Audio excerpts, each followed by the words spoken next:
Ketua Bidang Data dan Informasi Teknologi Satgas Penanganan COVID-19 Dewi Nur Aisyah mengatakan kasus aktif di Indonesia kini berada di angka 0,19% dan angka kesembuhan 96,43%.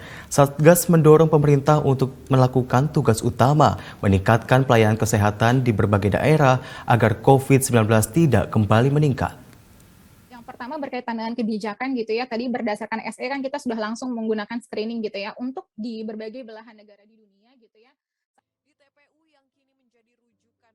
Ketua Bidang Data dan Informasi Teknologi Satgas Penanganan COVID-19, Dewi Nur Aisyah mengatakan, kasus aktif di Indonesia kini berada di angka 0,19%, sementara angka kematian karena COVID berada di angka 3,38%. Untuk itu, pemerintah saat ini punya tugas utama untuk meningkatkan pelayanan kesehatan di berbagai daerah agar COVID-19 tidak kembali meningkat.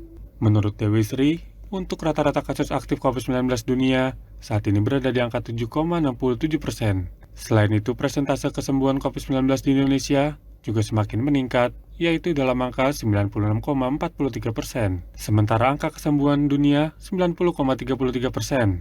Untuk saat ini, perbandingan tersebut menunjukkan Indonesia lebih unggul dalam angka kesembuhan.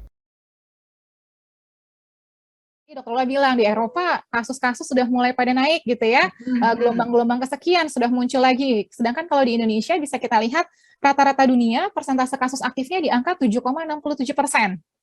Artinya dari seluruh kasus terkonfirmasi, ada kasus aktif orang-orang yang sedang sakit ini di kisaran 7%.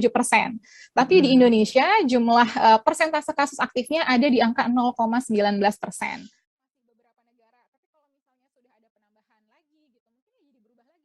Dewi menambahkan, ada satu tugas yang masih harus dihadapi Indonesia. Salah satunya adalah angka kematian akibat COVID-19 yang masih cenderung tinggi. Data Satgas menunjukkan puncak kasus aktif COVID-19 terjadi pada 24 Juli 2021 dengan jumlah pencapai 574.135 kasus. Saat ini grafiknya telah menunjukkan penurunan hingga 98,57% dari puncak kasus sebelumnya. Saat ini kasus COVID-19 di tanah air stabil dan tidak ada peningkatan.